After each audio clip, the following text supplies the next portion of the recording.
Hello everyone. मैं आज आप लोगों के सामने लाया हूँ करंट अफेयर के बहुत इंपॉर्टेंट क्वेश्चन जो कि आपके आने वाले एग्जाम्स के लिए बहुत ज़्यादा इंपॉर्टेंट रहने वाले हैं। तो हम देखेंगे कि इसमें कौन कौन से क्वेश्चन हैं और वर्तमान में किन का चयन किस पद पर हुआ है। तो आपको वीडियो को अंत तक ज़रूर देखना है और इन क्वेश्चंस को ध्यान रखना है क्योंकि आने वाले किसी ना किसी एग्जाम में आपको ये क्वेश्चन देखने को मिलने वाले हैं। तो सबसे पहले हमारा क्वेश्चन कौन सा है? राष्ट्रीय महिला आयोग का नया अध्यक्ष किसे नियुक्त किया गया है? क्वेश्चन है कि नेशनल कमीशन फॉर वुमेन, इसका जो नया अध्यक्ष किसे नियुक्त किया गया है वो है विजय किशोर राहतकर को। किसको किया गया है? विजय किशोर राहतकर को। अब देखेंगे हम कि नेशनल कमीशन फॉर वुमेन, इससे पहले इसकी जो अध्यक्ष रही है वो कौन थी? रेखा शर्मा। कौन थी आपकी? रेखा शर्मा। अब नेशनल कमीशन फॉर वुमेन जो आपका एक्ट है वो कब का है? 1990 में राष्ट्रीय महिला अधिनियम गठित किया गया था 1990 में। और जो आपका आयोग कब बना?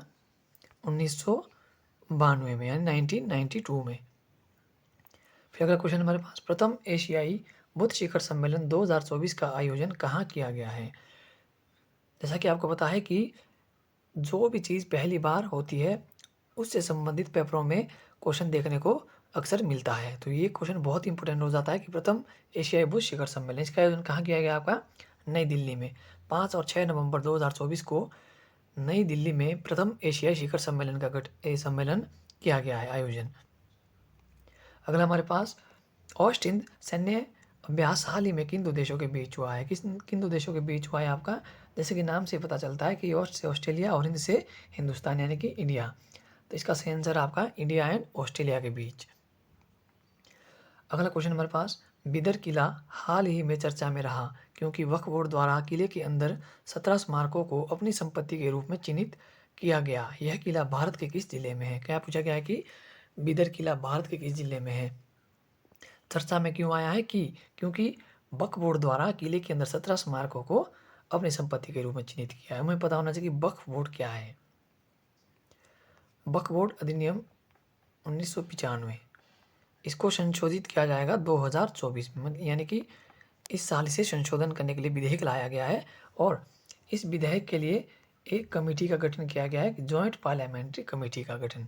और उसका जो अध्यक्ष है कौन है? वो है जगदम्बिका पाल। यहाँ पर क्या कहा गया है कि बिदर किला कहाँ है आपका? वो है कर्नाटका के अंदर। वक्फ बोर्ड जिस संपत्ति पर अपना अधिकार जमाता है तो उस पर कोई भी केस नहीं होता है, इसलिए वो संपत्ति उनकी हो जाती है। तो यहाँ पर इसने दावा किया है कि वक्फ बोर्ड द्वारा 17 स्मारकों को किसके अंदर? बिदर किले के अंदर।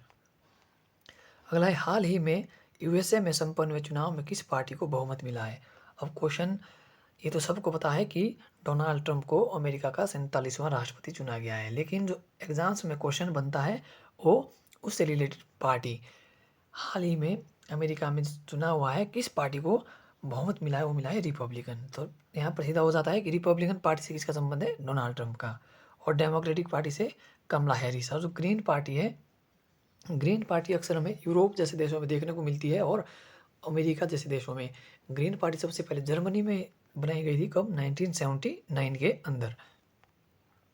अगला क्वेश्चन है, राष्ट्रीय शिक्षा दिवस कब मनाया जाता है? जो आपका राष्ट्रीय शिक्षा दिवस है कब मनाया जाता है? आपका 11 नवंबर को। और किसकी जयंती पर? मौलाना अब्दुल कलाम आज़ाद की जयंती पर, जो कि पहले शिक्षा मंत्री रहे हैं। भारत के 51वें मुख्य न्यायाधीश कौन रहे हैं? कौन बने हैं? जो वर्तमान में भारत के जो मुख्य न्यायाधीश है 51वें, उन्हें नियुक्त किया गया है, वो कौन है? वो है आपके संजीव खन्ना। संजीव खन्ना। और इन्होंने किसका स्थान लिया है? डी वाई चंद्रचूड़ का। तो क्या है, 50वें न्यायाधीश कौन हो गए? D Y Chandrachud. और 48वें कौन है आपके? वो है एन बी रमना। और 49वें कौन है? उदय ललित। इनका क्रम आपने ध्यान रखना है क्योंकि अक्सर ये क्वेश्चन देखने को मिलता है। अब हमें पता होना चाहिए कि आपका सुप्रीम कोर्ट है वो संविधान के अंदर कहाँ? सुप्रीम कोर्ट ये क्या है? भाग 5 और अनुच्छेद 124 से 147 के बीच इसका जो उल्लेख किया गया है हमारे संविधान के अंदर।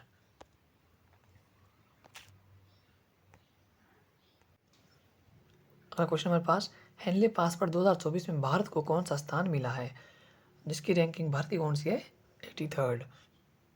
फिर अगला क्वेश्चन हमारे पास, हाल ही में किस राज्य ने सदर सम्मेलन को राज्य उत्सव घोषित किया है, वो किया है आपका तेलंगाना ने। अगला क्वेश्चन हमारे पास, हिमाचल प्रदेश उच्च न्यायालय का वर्तमान में कार्यवाहक मुख्य न्यायाधीश कौन है, कौन है कार्यवाहक मुख्य न्यायाधीश आपका और किसकी जगह बना है, वो है आपका राजीव शकदर। राजीव शकदर को कार्यवाहक मुख्य न्यायाधीश बना है और कब तक हो गए, 18 अक्टूबर तक ये कार्यवाहक मुख्य न्यायाधीश रहेंगे। और किसकी जगह आई है, MS रामचंद्र राव की जगह। अगला क्वेश्चन हमारे पास, हिमाचल प्रदेश का लोकायुक्त कौन है, वर्तमान में हिमाचल प्रदेश का लोकायुक्त कौन है, वो है आपका CB भैरोवालिया। और हिमाचल प्रदेश का प्रथम लोकायुक्त कौन है, TT टाटाचारी। और हिमाचल प्रदेश लोकायुक्त अधिनियम 1983 अक्सर आपको पेपर में देखने को मिलता है। हिमाचल उपचुनाव में कौन सी 2 महिला विधायक चुनी गई। देखो, जब हिमाचल प्रदेश के पहले चुनाव हुए थे 68 सीटों पर, उस समय मात्र एक महिला विधायक थी, वो कौन थी आपकी, रीना कश्यप। लेकिन बाद में 6 सीटों पर उपचुनाव होते हैं और उनमें 2 और महिलाएं चुनकर आती है, वो है आपकी कमलेश ठाकुर और अनुराधा सिंह। यानी कि इसका सही आंसर हो जाएगा आपका आंसर D। अगला क्वेश्चन है, स्वाराकुडू जल विद्युत परियोजना कितने मेगावाट की है, कितने मेगावाट की है आपकी, 111 मेगावाट की। अगला क्वेश्चन हमारे पास, 2024 के लिए हिमाचल प्रदेश का अनुमानित बजट कितना है। जो HPPSC आपका जो पेपर करवाता है उसका जो एक फेवरेट टॉपिक रहता है वो है आपका बजट। तो इससे संबंधित आपको 3 या 4 क्वेश्चन आपके पेपर में हिमाचल का जो पेपर होगा उसमें देखने को मिलेंगे, जो कि HPPSC द्वारा कराया जाएगा।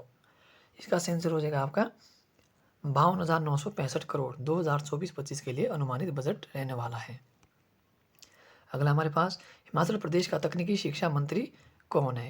हिमाचल प्रदेश का जो तकनीकी शिक्षा मंत्री है वो है आपका राजेश धर्माणी। और शिक्षा मंत्री कौन है, रोहित ठाकुर। और उद्योग मंत्री आपका हर्षवर्धन चौहान और PWD मिनिस्टर विक्रमादित्य सिंह। अगला क्वेश्चन हमारे पास, वर्तमान में कौन से नंबर की लोकसभा का गठन हुआ है। जो हाल ही में भारत में लोकसभा चुनाव हुए हैं वो कौन सी नंबर की लोकसभा के लिए हुए हैं, आपके 18वीं लोकसभा के लिए। वर्तमान में भारत का लोकपाल कौन है, वर्तमान में भारत का लोकपाल कौन है आपका, वो है अजय माणिकराव खानविलकर। और भारत का पहला लोकपाल कौन था, PC घोष, जो कि 2019 में नियुक्त किए गए थे। और CB भैरोवाला हिमाचल प्रदेश के लोकायुक्त है। अब आपको पता होना चाहिए कि राज्य में लोकायुक्त होता है और देश का लोकपाल होता है।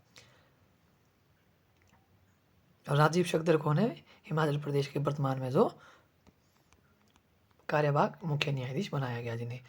हरियाणा में विधानसभा की कितनी सीटें, हाल ही में हरियाणा और आपके जम्मू कश्मीर में चुनाव देखने को मिले आपके, और दोनों जगह 90 सीटों पर विधानसभा के लिए चुनाव हुए।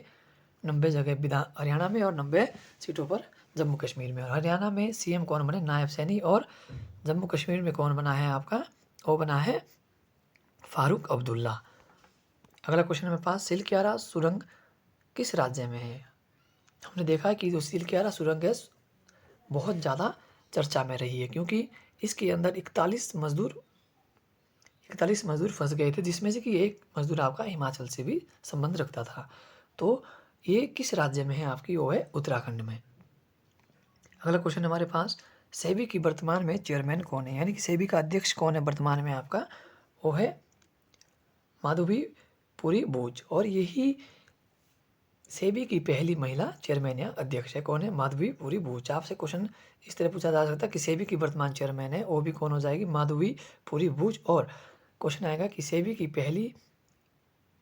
की एकमात्र महिला चेयरमैन, वो है माधवी पुरी बूच। और हमें पता होना चाहिए कि सेबी की फुल फॉर्म क्या है, security and exchange board of India, SEBI की फुल फॉर्म है। और जो सेबी एक्ट है आपका, सेबी एक्ट कब का है आपका, वो है 1992 सेबी एक्ट 1992। और सेबी का जो गठन है आपका, गठन पहले किया गया था, वो है आपका 12 अप्रैल 1988 में। ठीक है। अगला क्वेश्चन हमारे पास, मुसाफिर राम भारद्वाज किस संगीत वाद्य यंत्र से संबंध रखते हैं। किसका क्वेश्चन है, हिमाचल के रहने वाले हैं मुसाफिर राम भारद्वाज, जिनका हाल ही में निधन हुआ है। वो किस संगीत वाद्य यंत्र से संबंधित है? वो है पौड़ माता से। अगर हमारे पास मुसाफिर राम भारद्वाज को पद्मश्री से कब सम्मानित किया गया था? वो है 2014 में। फिर अगला क्वेश्चन है, मुसाफिर राम भारद्वाज का संबंध हिमाचल प्रदेश के किस जिले से है? वो है चंबा से। इनसे संबंधित क्वेश्चन आपको आने वाले किसी एग्जाम में ज़रूर देखने को मिलेगा, क्योंकि इनका संबंध एक संगीत वाद्य यंत्र से जो किसी क्या गया पौड़ माता, और इन्हें पद्मश्री से भी सम्मानित किया गया। इसलिए ये क्वेश्चन हिमाचल के एग्जाम्स के लिए ही नहीं बल्कि पूरे इंडिया लेवल पे